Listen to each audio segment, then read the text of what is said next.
Everyone, welcome back to Nayanshree classes and this is Nayanshree and आशा करती हूँ कि आप सभी लोग बहुत ही अच्छे होंगे और अपने घरों में बिल्कुल सुरक्षित होंगे। आज के इस वीडियो में हम एक नया चैप्टर शुरू करने वाले हैं जो कि है आपका कंप्यूटर आर्किटेक्चर। इससे पहले वाले लेक्चर्स में आप लोगों ने इंट्रोडक्शन ऑफ कंप्यूटर को ख़त्म कर लिया है। मैं होप करती हूँ कि आप सभी लोग उसको अच्छे से पढ़ रहे होंगे, एंजॉय कर रहे होंगे इस सीरीज़ को, साथ ही साथ आप उसका नोट्स भी बना रहे होंगे। आपको नोट्स ज़रूर बनाने हैं क्योंकि यही नोट्स आपको परीक्षा के काम आएंगे। आप वीडियो कितना भी पढ़ें लेकिन उसका नोट्स नहीं होगा तो कोई मतलब नहीं है, तो नोट्स आप ज़रूर बनाइए। अब यहाँ पर जो मैं आज इस मतलब क्लास में आपको पढ़ाने वाली हूँ वो कंप्यूटर आर्किटेक्चर पढ़ाने वाली हूँ। कंप्यूटर आर्किटेक्चर में आपको क्या क्या पढ़ने को मिलेगा सबसे पहले तो ये जान लीजिए। तो आपको यहाँ पर कंप्यूटर आर्किटेक्चर में सबसे पहले पढ़ना है component of computer. Component of computer में आप पढ़ेंगे इनपुट यूनिट के बारे में, आउटपुट यूनिट के बारे में, सीपीयू यूनिट के बारे में एंड लास्ट आप यहाँ पर जानेंगे आपका मेमोरी यूनिट के बारे में। उसके बाद हमारा इसी चैप्टर में दूसरा जो टॉपिक रहेगा वो रहेगा मदरबोर्ड एंड लास्ट जो टॉपिक रहेगा इस चैप्टर का वो है आपका इंस्ट्रक्शन साइकिल। ये तीन टॉपिक हमें इस आपका जो वीडियो है इसमें कवर करने हैं, तो आप बने रहिए अंत तक, आपको चीज़ें समझ में ज़रूर आएंगी। बस आपको क्या करना है, ध्यान से चीज़ों को सुनना है। पहली बार में वीडियो को अच्छे से देखिए, दूसरी बार में आप उसका नोट्स बनाइए क्योंकि पहली बार में मैं आपको सजेशन नहीं दूंगी कि आप पहली बार में ही वीडियो से नोट्स बनाइए। आइए देखते हैं। सबसे पहले बात आती है कॉम्पोनेंट ऑफ कंप्यूटर यानी कि कंप्यूटर के अवयव। तो कंप्यूटर के अवयव आपके चार होते हैं। फर्स्ट वन आपका input unit and second one आपका आउटपुट यूनिट, थर्ड वन है आपका सेंट्रल प्रोसेसिंग यूनिट एंड आपका फोर्थ वन है आपका मेमोरी यूनिट। इन्हीं तीनों को हमें बहुत अच्छे से पढ़ना है। ठीक, अब इनपुट यूनिट से आपसे कैसे क्वेश्चन पूछे जा सकते हैं, तो आपसे ये पूछा जाता है कि आपको 4 डिवाइस दे दी जाएंगी, उनमें से पूछा जाएगा कि इनमें से कौन सा आपका इनपुट यूनिट है, या फिर आपसे ये पूछ लिया जाएगा कि इनपुट यूनिट का जो है कार्य क्या होता है, ये आपके लिए पूछा जा सकता है। ठीक, तो आप सबसे पहले इनपुट यूनिट को समझ लीजिए। इनपुट यूनिट की अगर मैं बात करूं तो कंप्यूटर को आप निर्देश देते हैं। देखिए, यूज़र का जो काम होता है वो क्या होता है, कंप्यूटर को निर्देश देना। बिकॉज कंप्यूटर अपने आप से कोई काम नहीं करता है जब तक आप उसको निर्देश ना दें। तो अगर आप कंप्यूटर को निर्देश नहीं देंगे, इंस्ट्रक्शन नहीं देंगे, तो वो कुछ नहीं करेगा। आप आइकन पर प्रेस करेंगे, मान के चलिए आपको कोई फाइल अगर ओपन करनी है तो जब तक आप क्लिक नहीं करेंगे तब तक कुछ नहीं होने वाला। क्लिक तो आप कर रहे हैं ना, बाकी फिर कंप्यूटर आपको जो है ओपन करके देता है, मॉनिटर पर आपको दिखता है, लेकिन क्लिक करने का काम जो है वो आप ही करते हैं। तो ये होता है आपका, क्या होता है, कंप्यूटर को निर्देश देना। जो काम आप कर रहे हैं वही आपका निर्देश कहलाएगा। ठीक है, मतलब जो आप कंप्यूटर को करने को दे रहे हैं वो आप क्या कर रहे हैं, निर्देश दे रहे हैं कंप्यूटर को। तो निर्देश आपको समझ में आया। तो कंप्यूटर को हम जिन डिवाइस के द्वारा, जिन यूनिट के द्वारा इनपुट देते हैं, डेटा देते हैं, उन्हें ही हम क्या कहते हैं, इनपुट यूनिट कहते हैं। अब जैसे आप इनपुट यूनिट में किस किस को कंसीडर कर सकते हैं, जैसे आपका कीबोर्ड हुआ, माउस हुआ। कीबोर्ड कैसे इनपुट यूनिट हुआ, इसको समझ लेंगे आप तो आपको आसान भाषा में समझ में आ जाएगा। ठीक है, जैसे आपका कीबोर्ड है तो कीबोर्ड से आप क्या करते हैं, कंप्यूटर में अगर आपको कोई भी अंक जो है, आपका जो नंबर है, अगर वो आपको लिखना है तो आप क्या करेंगे, आप अपने कीबोर्ड का यूज़ करते हैं क्योंकि कंप्यूटर में आपके न्यूमेरिक कीज़ होती हैं, उनसे ही आप करेंगे। ठीक है, उसके बाद आप क्या करते हैं, अगर आपको कभी भी कोई भी आपका जो है वर्ड लिखना हो तो आप कीबोर्ड का यूज़ करते हैं। मतलब आप कंप्यूटर को क्या कर रहे हैं, यहाँ पर कुछ दे रहे हैं, मतलब डेटा दे रहे हैं, इंस्ट्रक्शन दे रहे हैं, है ना। तो ये क्या हुआ आपका, ये आपका कीबोर्ड जो है एक इनपुट यूनिट में कंसीडर किया जाएगा। नेक्स्ट आता है आपका माउस। माउस कैसे इनपुट यूनिट हुआ, देखिए, अगर आपको किसी भी आइकन पर क्लिक करना है तो आपको माउस का यूज़ करना पड़ेगा, है ना। विदाउट उसके कुछ नहीं होने वाला। मतलब जिस डिवाइस के थ्रू, जिस यूनिट के थ्रू आप कंप्यूटर को कुछ दे रहे हैं, आप दे रहे हैं, यूज़र कुछ दे रहा है। ठीक है, आप और मैं क्या हैं, यूज़र हैं। यूज़र कुछ दे रहा है तो वो इनपुट यूनिट में आपका इनपुट डिवाइस जो होती है उनमें कंसीडर किया जाएगा। अभी समझ आया आप लोगों को कि जिस चीज़ के, मतलब जिस डिवाइस के थ्रू, जिस यूनिट के थ्रू हम कंप्यूटर को कुछ दें तो वो इनपुट यूनिट में कंसीडर की जाएंगी, है ना। जैसे हम क्या करते हैं, कीबोर्ड से कोई भी अगर हम जो हैं, आपको नंबर टाइप करना है तो हम क्या करते हैं, टाइप करते हैं कीबोर्ड के थ्रू। तो ये क्या है, हम कंप्यूटर को निर्देश दे रहे हैं, हम कंप्यूटर को कुछ दे रहे हैं, तो वो क्या हुआ, आपका इनपुट यूनिट में कंसीडर किया जाएगा, है ना, कीबोर्ड। तो आपको समझ में आ गया होगा इनपुट यूनिट के बारे में। नेक्स्ट है आपका आउटपुट यूनिट। तो अगर मैं आउटपुट यूनिट की बात करूं तो ये भी बहुत ही आसान है, आप इसको बहुत ही आसान भाषा में समझ सकते हैं। देखिए, एक चीज़ बताइए आप लोग कि जो आपका कंप्यूटर है, आपने कंप्यूटर को इंस्ट्रक्शन दे दिए, आपको मान के चलिए कोई फाइल ओपन करनी है, तो आपने जो है आइकन पर क्लिक किया माउस के थ्रू। अब वो फाइल आपको कहीं ना कहीं तो दिखेगी ना, ऐसा तो है नहीं कि हवा में आपको दिखे, आसमान में आपको दिखे, बहती हवा में आपको दिख रहा है फाइल, नहीं ना। उसके लिए आपको कुछ ना कुछ तो होगा ना। आपका जो सिस्टम है, सिस्टम में देखिए, जैसे मैं यहाँ पर सिस्टम बोल रही हूँ, तो ये आपका क्या है, ये आपका मॉनिटर है, ठीक है, ये आपका CPU है, ये आपका UPS है, ठीक है। अब यहाँ पर आपको एक चीज़ समझ में आ रही होगी, साथ ही साथ मैं प्रिंटर भी यहाँ पर कंसीडर कर देती हूँ। ये प्रिंटर है, ये आपका CPU है और ये आपका UPS है, ठीक है। UPS का फुल फॉर्म आप सभी को पता होगा, अनइंटरप्टेबल पावर सप्लाई, ठीक है। ये प्रिंटर है और ये CPU है, सेंट्रल प्रोसेसिंग यूनिट, ठीक। ये क्या है आपका, ये आपका मॉनिटर है, ठीक है। अब ये पूरा आपका सिस्टम बन चुका है। अब इस सिस्टम में कुछ ना कुछ तो ऐसा होगा ना जिस पे आप जो आपने मतलब आपको जो रिजल्ट चाहिए है, आपको फाइल ओपन करनी है, तो आपको फाइल को कहीं ना कहीं देखना पड़ेगा। तो इसमें से कुछ तो ऐसा होगा जहाँ पर वो फाइल आपको दिखे। तो फाइल को दिखाने का जो काम करता है वो मॉनिटर करता है, मतलब जहाँ से आपको अपना रिजल्ट मिल रहा है, मतलब जो आपको रिजल्ट दिखा रहा है, जहाँ पर आपका रिजल्ट प्रदर्शित हो रहा है, वो आपका किस में, आउटपुट यूनिट में कंसीडर किया जाएगा, ठीक। जैसे यहाँ पर मैंने लिखा हुआ है कि डेटा तथा निर्देशों को परिणाम यानी कि रिजल्ट के रूप में प्रदर्शित करने के लिए जिस यूनिट का उपयोग किया जाता है उन्हें हम आउटपुट यूनिट कहते हैं, ठीक है। तो आपने जो कंप्यूटर को निर्देश दिए, आपने निर्देश क्या दिए, आपने क्लिक किया कि ये फाइल ओपन करनी, आपने क्लिक कर दिया, उसके बाद वो फाइल आपको कहीं ना कहीं खुल के दिखेगी, तो वो आपका परिणाम हुआ ना, रिजल्ट। रिजल्ट का मतलब क्या हो, कोई सा भी परिणाम जो आप चाहते हैं, जो एक यूज़र चाहता है। अब वो कुछ भी हो सकता है कि आप अपना रिजल्ट खोलना चाहते हैं, या फिर आप कुछ भी वहाँ कंप्यूटर में कोई भी काम जो है करना चाहते हो, तो वो आपको करने के लिए कहीं ना कहीं तो कुछ ना कुछ चाहिए होगा ना। कि अगर आप इंस्ट्रक्शन दे रहे हैं कंप्यूटर को 2+2 करने को दे रहे हैं, तो कहीं ना कहीं तो 4 वो शो होगा ना। तो जहाँ शो होगा, जिस यूनिट पे शो होगा, वो यूनिट आपकी आउटपुट यूनिट कहलाएगी, ठीक है। कि जहाँ आपका रिजल्ट दिखता है, आपको जहाँ आपका प्रदर्शित किया जाता है, उस यूनिट को ही हम आउटपुट यूनिट कहते हैं। तो आउटपुट यूनिट में आपका मॉनिटर आता है। और प्रिंटर की अब मैं यहाँ पर एक बात समझा देती हूँ। जैसे आपको अपना रिजल्ट प्रिंट करवाना है, आपने जो है प्रिंट पर क्लिक किया, मतलब आपने यहाँ पर इनपुट दे दिया कि आपको प्रिंट करना है। देखिए, जैसे ही आप यहाँ पर आपका जो रिजल्ट है, मान के चलिए कि ये आपका रिजल्ट है, और यहाँ पर एक प्रिंट का ऑप्शन होता है कि नहीं। तो आपने इस प्रिंट पर सिंपली क्लिक किया। प्रिंट पर जब आप क्लिक करेंगे तो आपकी जो फाइल है वहाँ पर डाउनलोड हो जाएगी। उसके बाद फिर आपको प्रिंट आउट निकलवाना है अगर इसका, तो आपने प्रिंट आउट के लिए जो भी ऑपरेशन है वो परफॉर्म की है, ठीक है। वो आपका बाद का काम है, वो मैं सिखा दूंगी। उसके बाद क्या करना है आपको, जब आपने इतना कर दिया कि आपको प्रिंट आउट चाहिए है, उसके बाद कहीं ना कहीं से तो वो प्रिंट आउट निकलेगा ना। तो जो कंप्यूटर दे रहा है, मतलब जो हमें रिजल्ट के रूप में मिल रहा है, जहाँ से हमें मिल रहा है, उस डिवाइस को, उस यूनिट को हम कंसीडर करेंगे एज अ आउटपुट यूनिट।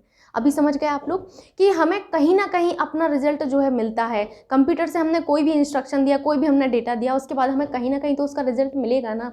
जैसे मैंने सिंपली बोला कि 2+2 करना है, तो कहीं ना कहीं तो 4 दिखेगा ना। अब प्रिंट आउट करवाना है, तो कहीं ना कहीं से वो प्रिंट आउट निकल के आएगा ना, आएगा कि नहीं। तो जहाँ से निकल कर आएगा वो डिवाइस आपकी क्या कंसीडर की जाएगी, as a output unit consider की जाएगी। आप समझ में आ गए। जिस डिवाइस के थ्रू, जिस यूनिट के थ्रू हम कंप्यूटर को इंस्ट्रक्शन दें, उसको हम कंसीडर करेंगे एज अ इनपुट यूनिट। और जिस डिवाइस के थ्रू, जिस यूनिट के थ्रू हमें रिजल्ट भेजता है कंप्यूटर, हमें कंप्यूटर से रिजल्ट दिखता है, मतलब जहाँ पर आपका रिजल्ट शो किया जाता है, उस चीज़ को हम कंसीडर करते हैं आउटपुट यूनिट की तरह। आई होप आप इस चीज़ को अभी समझ गए होंगे, इनपुट एंड आउटपुट यूनिट के बारे में। ओके, अब यहाँ पर एक चीज़ हार्डवेयर आ गया था, तो इसको मैं थोड़ा सा समझा दूं, क्योंकि मैंने ये टर्म आपको नहीं समझाया अभी तक। हालांकि आगे चल के आपके पूरा एक टॉपिक ही है ये, हार्डवेयर डिवाइस एंड सॉफ्टवेयर, ठीक है। तो ये देखिए, हार्डवेयर इसको क्यों कहा गया, हार्डवेयर जिसको आप जो है छू सकते हैं, बस इतना समझिए कि जिसको आप छू सकते हैं वो आपका हार्डवेयर में कंसीडर किया जाएगा। अब जैसे कंप्यूटर है, तो कंप्यूटर आपका जो मॉनिटर है, इसको आप छू सकते हैं कि नहीं, तो ये आपका हार्डवेयर हुआ। आप यहाँ पर CPU को छू सकते हैं, ये हार्डवेयर हुआ आपका। ये आपका UPS है, आप इसको छू सकते हैं, ये हार्डवेयर हुआ। प्रिंटर क्या है, हार्डवेयर हुआ। लेकिन अगर कोई कंप्यूटर के अंदर कोई फाइल है, तो क्या आप उसको छू सकते हैं, नहीं। तो कंप्यूटर के अंदर प्रोग्राम को आप नहीं छू सकते हैं, तो वो आपके कंसीडर किए जाएंगे सॉफ्टवेयर में। ओके, तो वो आगे की चीज़ें हैं, बस अभी आपको इतना ही समझना है, ठीक। नेक्स्ट होता है आपका सेंट्रल प्रोसेसिंग यूनिट। आप सभी को पता है कि सेंट्रल प्रोसेसिंग यूनिट सीपीयू का फुल फॉर्म ही आपसे पूछ लिया जाता है पहला तो सीपीयू जो है इसको कंप्यूटर का मस्तिष्क कहा जाता है। क्या कहा जाता है? मस्तिष्क कहा जाता है आपके सीपीयू को। ठीक, अब सीपीयू का काम क्या होता है ये समझना बहुत ज़रूरी है। तो देखिए, सीपीयू का जो मेन काम होता है, जो आप ऑपरेशन परफॉर्म कर रहे हैं उन सबको नियंत्रित करने का काम जो होता है वो आपके सीपीयू का ही होता है। जो भी आप ऑपरेशन परफॉर्म कर रहे हैं, चाहे वो आप कोई सा भी ऑपरेशन परफॉर्म कर रहे हैं, चाहे आप फाइल ओपन कर रहे हैं, चाहे आप कोई भी गणितीय क्रिया कर रहे हैं, मतलब मैथमेटिक्स से रिलेटेड कुछ भी कर रहे हैं, कोई भी ऑपरेशन हो सकता है वो आपका। आप चाहे ऑडियो फाइल खोलें, चाहे आप ऑडियो सुने, चाहे आप वीडियो देखें, इन सब चीज़ों को कंट्रोल करने का काम, इन सभी को कंट्रोल करने का जो काम है वो आपके सीपीयू का ही होता है। ठीक, अब ये जो है सीपीयू क्या है? एक कंप्यूटर का भाग होता है आपका, जिसमें अर्थमेटिक एंड लॉजिकल ऑपरेशंस जो हैं वो आपके एग्जीक्यूट होते हैं। अब अर्थमेटिक एंड लॉजिकल ऑपरेशंस जो हैं आपको यहाँ पर समझने में थोड़ी सी प्रॉब्लम हो रही होगी, अभी मैं आपको समझा दूंगी, क्योंकि अर्थमेटिक एंड लॉजिकल जो आपके ऑपरेशंस हैं ये आपसे पूछे जाते हैं। ठीक है, एएलयू के बारे में आपसे पूछा जाता है, तो आपको यहाँ पर मैं अभी बताऊँगी, बस अभी थोड़ा सा पेशेंस रखिए। अब यहाँ पर एक और चीज़ आती है, वो आती है आपकी यहाँ पर एक जो है मेमोरी यूनिट आती है। पर मेमोरी यूनिट को समझने से पहले हम लोग इसको समझ लेते हैं, अर्थमेटिक लॉजिक यूनिट को। देखिए, कंप्यूटर जो है, कंप्यूटर का एक भाग होता है आपका सीपीयू, और सीपीयू के अवयव जो होते हैं वो दो होते हैं। ठीक, यहाँ पर आप समझ लीजिए कि कंप्यूटर जो है आपका, उसका एक भाग होता है सीपीयू, एंड सीपीयू की जो है आपके दो अवयव होते हैं। पहला होता है अर्थमेटिक लॉजिक यूनिट, यानी कि जिसे आप एएलयू कहते हैं। कई बार एग्जाम में एएलयू का फुल फॉर्म ही पूछ लिया जाता है, तो अर्थमेटिक लॉजिक यूनिट। एंड आपका नेक्स्ट होता है आपका कंट्रोल यूनिट। क्या होता है? कंट्रोल यूनिट होता है। ठीक, पहला क्या होता है? एएलयू, दूसरा क्या होता है? सीयू। ठीक, अब यहाँ पर एएलयू का काम जो है वो बेसिकली होता क्या है ये समझ लीजिए आप लोग। तो एएलयू का जो काम होता है, सीपीयू में जितने भी आपके अर्थमेटिकल ऑपरेशंस होते हैं, जैसे आपका हुआ एडिशन, हुआ मल्टीप्लिकेशन, हुआ सब्ट्रैक्शन, हुआ है ना, डिवीज़न हुआ, ये सभी के सभी कार्य, साथ ही साथ आप जो है कंपैरिजन करते हैं, मतलब कौन छोटा है कौन बड़ा है, तो ये कंपैरिजन होता है। जितने भी आपके मैथमेटिक्स से रिलेटेड ऑपरेशंस होते हैं वो सभी आपके एएलयू में ही किए जाते हैं। कहाँ पर? एएलयू में किए जाते हैं। कंट्रोल यूनिट का काम क्या होता है? कंट्रोल यूनिट का जो बेसिकली काम होता है, कंप्यूटर के सभी भागों के कार्यों पर नज़र रखने का काम होता है कंट्रोल यूनिट का। कंट्रोल से ही आप समझ लीजिए कि कंट्रोल का मतलब है किसी चीज़ पर नियंत्रण रखना। अब यहाँ पर कंट्रोल यूनिट जो है आपका, यहाँ पर हम किस चीज़ की बात कर रहे हैं? हम बात कर रहे हैं कंप्यूटर में, तो कंप्यूटर में नियंत्रण की बात की जाएगी, है ना। तो कंप्यूटर में होता क्या है कि कंप्यूटर के जितने भी भाग हैं, इन सभी भागों में आपका नियंत्रण रखने का काम जो करता है वो आपका कंट्रोल यूनिट करता है। ठीक है, और उन सभी भागों के बीच में जो परस्पर कोऑर्डिनेशन करने का काम होता है वो कंट्रोल यूनिट का होता है। देखिए, इसमें मैंने लिखा हुआ कि तालमेल बैठाना है। तालमेल बैठाने का काम क्या होता है? तालमेल का मतलब होता है कोऑर्डिनेशन। ओके, तो कोऑर्डिनेशन जो करने का जो आदेश जो है आपका कौन भेजता है? वो आपका कंट्रोल यूनिट ही भेजता है। तो अब आपको समझ में आ गया होगा कि एएलयू क्या होता है एंड आपका सीयू क्या होता है। फिर से मैं एक बार इसको समझा देती हूँ। देखिए, सीपीयू जो होता है, सीपीयू को कंप्यूटर का हम मस्तिष्क कहते हैं। जितने भी ऑपरेशंस आप परफॉर्म कर रहे हैं उन सबको नियंत्रित करने का काम सीपीयू का होता है। जो इंस्ट्रक्शन आप कंप्यूटर के दे रहे हैं उन सभी इंस्ट्रक्शन को सीक्वेंस में करने का काम सीपीयू का होता है। ठीक है, वो आगे आप पढ़ेंगे कि किस तरीके से ये प्रोसेस को एग्जीक्यूट करता है, वो सब आगे का काम है। बट अभी यहाँ पर छोटी छोटी सी चीज़ें समझना है हमें। ठीक है, फिर मैंने यहाँ पर बताया कि सीपीयू के दो अवयव हैं, कौन कौन से? एक है आपका एएलयू एंड दूसरा है आपका सीयू। एएलयू क्या होता है? एएलयू जहाँ पर आप जो है गणित से रिलेटेड जो क्रियाएं हैं, जैसे आपका मल्टीप्लिकेशन हुआ, डिवीज़न हुआ, एडिशन हुआ, सब्ट्रैक्शन हुआ, तुलनाएं आप जहाँ पर करते हैं, है ना, तो वो सारे काम हमारे एएलयू में परफॉर्म होते हैं। एंड सीयू का काम जो होता है वो होता है सिर्फ और सिर्फ कंट्रोल करना। कंप्यूटर के भागों में, कंप्यूटर के जो भाग हैं उन सभी भागों के कार्यों पर आपका नज़र रखने का काम होता है सीयू का। एट द सेम टाइम ये क्या करता है? ये करता है आपका आपके जो कंप्यूटर के भाग हैं इन सभी के बीच में कोऑर्डिनेशन करने का जो निर्देश है वो कौन भेजता है? वो सीयू ही भेजता है। आई होप आप इस चीज़ को समझ गए होंगे। ठीक, नेक्स्ट आता है आपका मेमोरी यूनिट। अगर मैं मेमोरी यूनिट की बात करूं यहाँ पर, तो ये कंप्यूटर का आपका एक भाग होता है। ठीक है, साथ ही साथ ये क्या करता है? आपके डेटा को, आपने जो भी कंप्यूटर को डेटा दिया, आपने जो भी इंस्ट्रक्शन दिए, उन सभी इंस्ट्रक्शन को स्टोर करने का काम आपका क्या करता है? मेमोरी यूनिट करता है। एक बात बताइए कि जैसे आपको कोई भी चीज़ याद रखनी है तो आपके पास कुछ ना कुछ तो ऐसा है ना जहाँ पर आप स्टोर करके रखते हैं, वो आप सबका क्या है? आप सभी को पता है, आपका माइंड है ना। ऐसे ही कंप्यूटर के पास कुछ ना कुछ तो ऐसा होना चाहिए जहाँ पर वो सारा डेटा स्टोर करके रखे आपका, है ना। तो वो सारा डेटा स्टोर करने का काम कहाँ पर होता है, मेमोरी यूनिट में होता है। और ये मेमोरी कुछ और नहीं है, मेमोरी यूनिट कुछ और नहीं है, ये सीपीयू का ही भाग होती है। क्या होता है, मेमोरी यूनिट सीपीयू का ही आपका एक भाग होती है। देखिए यहाँ पर मैंने लिखा हुआ है, यह कंप्यूटर के सीपीयू का एक भाग है, ठीक। और ये जो मेमोरी यूनिट है वो आपका दो होती हैं, कौन कौन सी होती हैं, पहला होता है आपका प्राइमरी, दूसरा होता है आपका सेकेंडरी मेमोरी। प्राइमरी मेमोरी, इसको समझ लीजिए कि प्राइमरी मेमोरी होती क्या है एंड सेकेंडरी मेमोरी होती क्या है, ठीक। प्राइमरी मेमोरी एक ऐसी मेमोरी जिसका सीधा से सीधा जो संपर्क है आपका वो किससे होता है, सीपीयू से होता है, वो होती है आपकी प्राइमरी मेमोरी। फिर से मैं समझाती हूँ, ऐसी मेमोरी जिसका सीधा संपर्क आपका किससे हो, सीपीयू से हो, उसे हम क्या कहते हैं, प्राइमरी मेमोरी कहते हैं, ठीक है। सेकेंडरी मेमोरी क्या होती है, सेकेंडरी मेमोरी आपकी जो है सीपीयू के बाहर होती है, ठीक। और ये क्या करती है, डेटा को स्टोर करने का कार्य ही करते हैं, ऐसा नहीं कि कुछ और अलग करके। मेमोरी का मतलब ही है स्टोर करने का काम करना, ठीक। अब चाहे वो प्राइमरी हो चाहे वो सेकेंडरी हो, लेकिन सीपीयू के अंदर की मेमोरी को कहते हैं हम लोग प्राइमरी मेमोरी, सीपीयू के बाहर की मेमोरी को कहते हैं हम लोग क्या, सेकेंडरी मेमोरी कहते हैं, ठीक है। तो सेकेंडरी जो मेमोरी होती है वो बहुत ज़्यादा होती है, सेकेंडरी मेमोरी इतनी ज़्यादा होती है कि इसमें हम बहुत सारा डेटा स्टोर करके अपना रख सकते हैं, ठीक।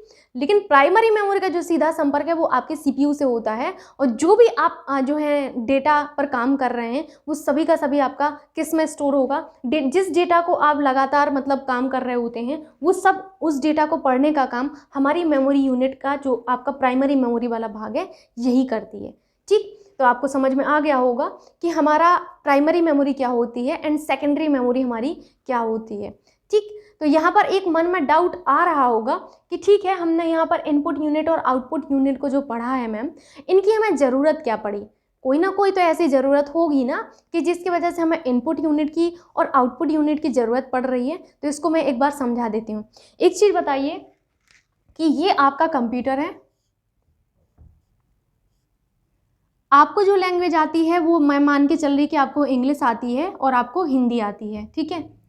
आपने जो कंप्यूटर को इंस्ट्रक्शन दिए कीबोर्ड के थ्रू, जैसे आपने कोई भी वर्ड टाइप किया तो कंप्यूटर को क्या इंग्लिश और हिंदी समझ में आती है, तो आपका आंसर होगा कि नहीं मैम, कंप्यूटर को इंग्लिश और हिंदी समझ में नहीं आती है। तो क्या समझ में आता है फिर कंप्यूटर को, कंप्यूटर को समझ में आती है बाइनरी लैंग्वेज। क्या, बाइनरी लैंग्वेज। बाइनरी लैंग्वेज जो होती है वो आपके 0 और 1 के फॉर्म में होती है, किसके, 0 एंड 1 के फॉर्म में होती है आपकी बाइनरी लैंग्वेज। मैंने क्या कहा, मैंने कहा कि कंप्यूटर जो है सिर्फ और सिर्फ एक भाषा जानता है, वो है आपकी बाइनरी लैंग्वेज, उसको और कोई भाषा नहीं आती। अब उसको भाषा ये वाली आती है लेकिन हमें हिंदी और इंग्लिश आती है, हमें तो बाइनरी आती नहीं है। तो फिर क्या करेंगे इस केस में, इस केस में जैसे आप रियल लाइफ में इसको समझिए, मान के चलिए कि आप किसी ऐसी कंट्री में जाते हैं एक अच्छा मतलब ऑफिसर बन के, तो वहाँ पर जो लैंग्वेज बोली जाती है वो फ्रेंच बोली जाती है। अब आपको सिर्फ और सिर्फ क्या आता है, हिंदी और इंग्लिश आती है। अब क्या करेंगे आप, तो आप किसी एक ऐसे पर्सन को रखेंगे ना कि जो इंग्लिश जानता हो और जो फ्रेंच भी जानता हो। तो आपने इंग्लिश या हिंदी में इंस्ट्रक्शन देने हैं और वो क्या करेगा, आपका जो आपने जिस पर्सन को रखा हुआ है वो उसको फ्रेंच में कन्वर्ट करेगा और वहाँ के जो आपके अदर लोग हैं उनसे आपका जो है एक संपर्क स्थापित करेगा, करेगा कि नहीं। तो आप किसी ना किसी को बीच में लाए ना, मीडिएटर के जैसे। क्यों, क्योंकि आपको जो है वहाँ की लैंग्वेज नहीं आती है, लेकिन जो आपने पर्सन रखा है उसको आती है, उसको हिंदी आती है, उसको इंग्लिश आती है, उसको फ्रेंच आती है। तो जो इंस्ट्रक्शन आपने दिए, आप हिंदी या इंग्लिश में इंस्ट्रक्शन देंगे, फिर उस व्यक्ति ने फ्रेंच में कन्वर्ट किया, फ्रेंच में कन्वर्ट करने के बाद आपका जो है काम वहाँ पर बन गया। क्यों, क्योंकि आपका जो उसने फ्रेंच में कन्वर्ट किया और आगे आपका कम्युनिकेशन और लोगों से हो पाया, है ना। तो एक मीडिएटर यहाँ पर काम आया। तो ऐसे ही कंप्यूटर में हमें कुछ ना कुछ ऐसा रखना पड़ेगा जो हमारी लैंग्वेज को कंप्यूटर की लैंग्वेज में बदल दे, दैट्स इट। इतना काम करने का काम जो होता है वो इनपुट यूनिट का होता है। हमने जो इंस्ट्रक्शन दिए, कीबोर्ड के थ्रू दिए, यहाँ पर ये कीबोर्ड है, या फिर हमने माउस के थ्रू दिए, कंप्यूटर को नहीं समझ आ रहा है कि आप जो वर्ड लिख रहे हैं वो किस भाषा का है, नहीं। अब हमारी जो इनपुट यूनिट हैं, ये जो इनपुट यूनिट है हमारी, ये जो इनपुट यूनिट है, मैं इसको यहाँ पर लिख दे रही, इनपुट यूनिट। इनपुट यूनिट क्या करती हैं कि हमने जो लैंग्वेज दी, हमने जो टाइप किया है उसको 0 और 1 में परिवर्तित करती हैं। 0 और 1 में परिवर्तित करने के बाद ये आपका जो है इसको कंप्यूटर को आगे की प्रोसेसिंग के लिए भेज देती हैं। मैं फिर से बता रही, एक बार समझिएगा, बहुत ही आसान है इसको समझना। देखिए, कंप्यूटर को आपकी भाषा नहीं आती, हमें कुछ ना कुछ ऐसा बीच में संपर्क लाना पड़ेगा। जैसे आपने मीडिएटर रखा, तो कंप्यूटर को भी कुछ ना कुछ ऐसा लाना पड़ेगा जिससे वो लैंग्वेज जो है आपका जो काम है वो हो जाए, है ना। तो कंप्यूटर के पास ऐसे ही मीडिएटर का जैसा आपका एक इनपुट यूनिट होती है। हमने जो भी आपका परफॉर्म करना है, जो भी हमें मतलब करवाना है कंप्यूटर से, जो भी हमें कंप्यूटर को निर्देश देना है, जो भी हमें डेटा देना है, वो हमारी लैंग्वेज में होगा, कंप्यूटर की लैंग्वेज में नहीं होगा। तो हमारी लैंग्वेज में हमने टाइप किया कीबोर्ड से। अब क्या करेगा कीबोर्ड, यानी कि इनपुट यूनिट, कीबोर्ड कहें इनपुट यूनिट कहें, क्या करेगा इनपुट यूनिट, हमारी जो लैंग्वेज है उस लैंग्वेज को कंप्यूटर की भाषा यानी कि बाइनरी लैंग्वेज 0 और 1 में चेंज करेगा।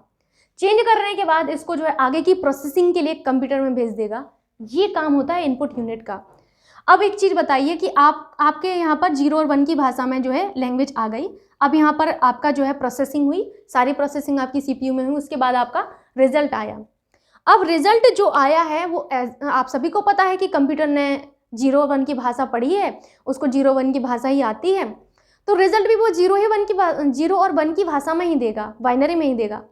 एक बात बताइए, क्या आपको समझ में आएगा कि आपका जो रिजल्ट आपको चाहिए था वो 0 और 1 की भाषा में आए और फिर आप उसको घंटों तक कन्वर्ट करने को बैठें और तब तक आपका समय ख़त्म हो जाए?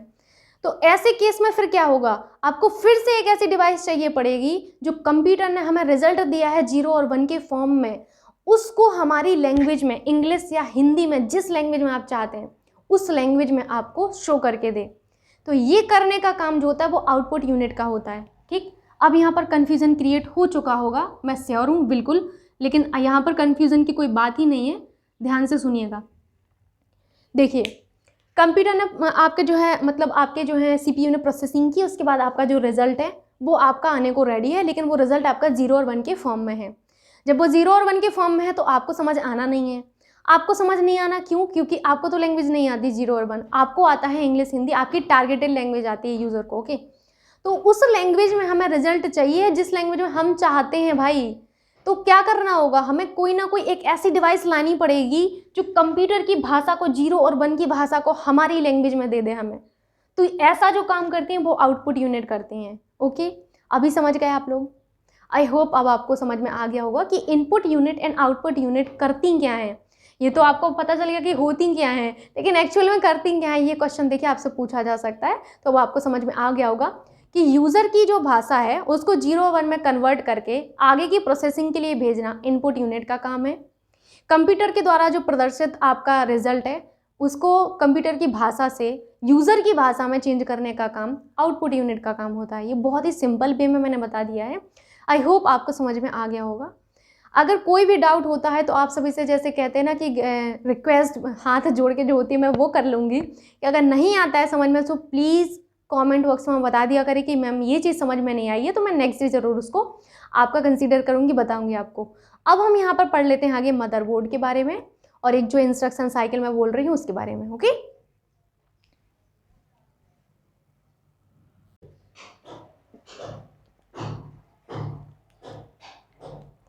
अब हम यहाँ पर पढ़ने वाले हैं मदरबोर्ड एंड इंस्ट्रक्शन साइकिल के बारे में। आइए जानते हैं मदरबोर्ड के बारे में। देखिए, मदरबोर्ड जो होता है इसको हम और भी अन्य नामों से जानते हैं। जैसे हम मदरबोर्ड को मेन बोर्ड भी कहते हैं। क्या कहते हैं हम? मदरबोर्ड को मेन बोर्ड भी कहते हैं, यानी कि मुख्य बोर्ड कहते हैं। बेस बोर्ड भी कहते हैं इसको हम सिस्टम बोर्ड भी कहते हैं और इसको हम लॉजिक बोर्ड भी कहते हैं। तो आपको ये 4 नाम याद रखना है कि हम मदरबोर्ड को क्या क्या कहते हैं। मेरे साथ बोलिए, main board, base board, logic board and system board बोलते हैं। ठीक, अब देखिए आपके सिस्टम में हर एक चीज़ का अपना कोई ना कोई उद्देश्य है, तो ऐसे ही मदरबोर्ड का भी कोई ना कोई आपका उद्देश्य होगा जिस वजह से हमें मदरबोर्ड की ज़रूरत पड़ी। आप सभी ने कंप्यूटर के अवयव यानी कि कंपोनेंट्स पढ़ लिए हैं। मैंने आपको यहाँ पर कंप्यूटर के कंपोनेंट्स बताए हैं। अब इन कंपोनेंट्स को आपस में जोड़ने के लिए हमें कुछ ना कुछ तो ऐसा चाहिए होगा ना, तो वही एक जो माध्यम जो इन सभी को आपस में जोड़ने का काम करता है वही है आपका मदरबोर्ड। तो एक तरीके से आपका कनेक्शन जो उपलब्ध कराने का काम है वो आपके मदरबोर्ड का होता है कि कंप्यूटर के आपके जो अवयव हैं, जो कंपोनेंट्स हैं, उनको आपस में जोड़ने के लिए जो आवश्यक आपका इलेक्ट्रॉनिक एंड लॉजिक जो आपका कनेक्शन होता है, कनेक्शन उपलब्ध कराने का जो काम होता है वो कौन कराता है? मदरबोर्ड कराता है। ठीक, इतना आपको समझ में आ गया होगा कि एक जो आपको कनेक्शन चाहिए है वो कनेक्शन उपलब्ध कराने का काम ही मदरबोर्ड करता है। That's it. ओके, अब मदरबोर्ड पर जो आपके चिप हैं, इनके जो कनेक्टिंग पॉइंट्स हैं इनको हम एक नाम देते हैं, वो है आपके सॉकेट्स। तो सॉकेट्स आपको याद रखना है, ये आपसे पूछा जाता है सॉकेट्स के बारे में। तो सॉकेट्स क्या होते हैं कि चिप के कनेक्टिंग पॉइंट को हम क्या कहेंगे? यहाँ पर सॉकेट कहते हैं। ठीक, अब मदरबोर्ड के कंपोनेंट आप पढ़ लीजिए कि मदरबोर्ड के कंपोनेंट क्या क्या हैं। मदरबोर्ड के कंपोनेंट में सबसे पहले आता है आपका एक्सपेंशन स्लॉट, नेक्स्ट आता है आपका फैन, नेक्स्ट आता है आपका CMOS बैटरी। CMOS यानी कि CMOS का जो आपका फुल फॉर्म होता है आपका कॉम्प्लीमेंट्री मेटल ऑक्साइड सेमीकंडक्टर। क्या होता है? Complementary metal oxide semiconductor. मैं यहाँ पर एक बार लिख देती हूँ।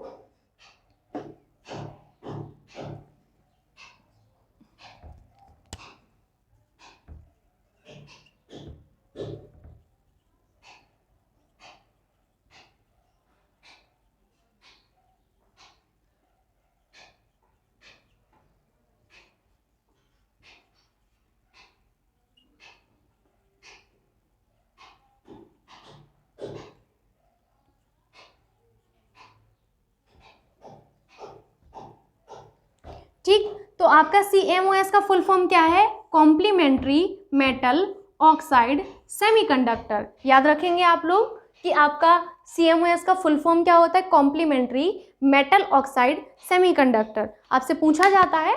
नेक्स्ट है आपका SMPS। SMPS का होता है आपका स्विच्ड मोड पावर सप्लाई। एक बार यहाँ पर इसका भी फुल फॉर्म लिख देती हूँ मैं, SMPS। SMPS का जो फुल फॉर्म है वो है आपका स्विच्ड मोड पावर सप्लाई। ठीक, याद रखेंगे आप लोग कि SMPS का फुल फॉर्म क्या है? Switched mode power supply. ये भी पूछा जाता है आपसे। नेक्स्ट है आपका BIOS। BIOS का होता है full form basic input output system. एक बार मैं इसको भी लिख देती हूँ, यहाँ पर लिख देती हूँ ऊपर।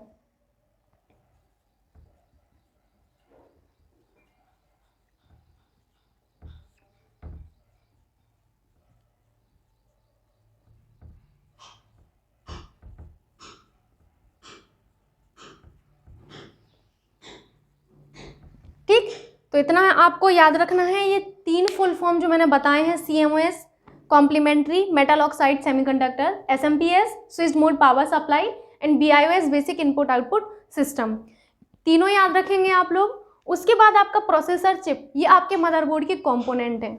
तो ये आपका मदरबोर्ड हुआ। अब नेक्स्ट जो हमारा टॉपिक है इस चैप्टर का लास्ट टॉपिक है इंस्ट्रक्शन साइकिल। इंस्ट्रक्शन साइकिल जो आपने जो कंप्यूटर को निर्देश दिए हैं, उस निर्देश में आपका किस तरीके से एक साइकिल जो परफॉर्म होती है उस निर्देश को पूरा होने में, वही है आपकी एक इंस्ट्रक्शन साइकिल।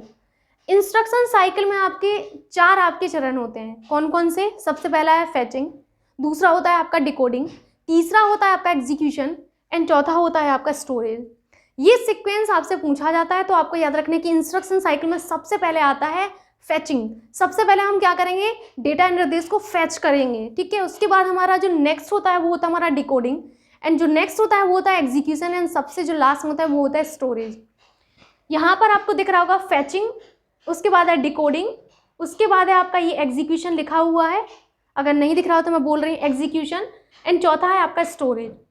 फैचिंग को हिंदी में फैचिंग ही कहते हैं, डिकोडिंग को डिकोडिंग ही आपका ये, एग्जीक्यूशन जो है इसको हम निष्पादन कहते हैं, एंड आपका स्टोरेज ही होता है। अब मैं यहाँ पर बात करती हूँ फैचिंग की। फैचिंग को ध्यान से समझिएगा कि मेमोरी से निर्देश जो है इनको फैच करके रजिस्टर में लाना ही हमारा फैचिंग कहलाता है। फैचिंग का मतलब क्या है कि आपका जो मेमोरी में आपके इंस्ट्रक्शन है, जो आपका डेटा है, उस डेटा को आपके रजिस्टर में लाना ही हमारा फैचिंग कहलाता है। उसके बाद आता है हमारा डिकोडिंग। कंप्यूटर को हमारी भाषा नहीं आती है, उसको 0-1 आती है, तो डिकोडिंग ज़रूरत है। फिर उस दिए गए इंस्ट्रक्शन को आपका डिकोड करना ही डिकोडिंग कहलाता है। नेक्स्ट होता है एग्जीक्यूशन यानी कि निष्पादन। तो जो आपका इंस्ट्रक्शन है उसको एग्जीक्यूट करना ही आपका निष्पादन कहलाता है। नेक्स्ट होता है स्टोरेज। आपका जो निर्देश है, आपके जो इंस्ट्रक्शन है, इनको कहीं ना कहीं स्टोर करना पड़ेगा। स्टोर करने को ही हम क्या कहते हैं? आपका स्टोरेज आता है, ठीक। तो ये चीज़ आपको समझ में आ गई होगी कि आपकी इंस्ट्रक्शन जो साइकिल है इसमें आपके 4 चरण होते हैं। First one फैचिंग, second one decoding, third one क्या होता है execution, and fourth one storage होता है। ठीक, सबसे पहले डेटा को फैच करेंगे, डेटा को डिकोड करेंगे, फिर उसके बाद आपके जो इंस्ट्रक्शन है डेटा है उसको क्या करेंगे हम एग्जीक्यूट करेंगे, एग्जीक्यूट होने के बाद हम उसको स्टोर करते हैं। ओके, ये 4 आपको यहाँ पर याद रखना है, बहुत इंपॉर्टेंट है। फैचिंग, डिकोडिंग, एग्जीक्यूशन एंड आपका स्टोरेज, ये आपकी इंस्ट्रक्शन साइकिल हुई। तो ये आपका यहाँ पर चैप्टर ख़त्म होता है आज। नेक्स्ट डे से हम जो हमारा नेक्स्ट चैप्टर होगा वो पढ़ने वाले हैं। मैं आशा करती हूँ कि आप इस सीरीज़ को एंजॉय कर रहे होंगे, आपको चीज़ें समझ में आ रही होंगी। कोई भी डाउट रहता है देन आप डेफिनेटली कमेंट बॉक्स में पूछेंगे। मिलते हैं नेक्स्ट वीडियो में, तब तक के लिए बाय बाय, जय हिंद।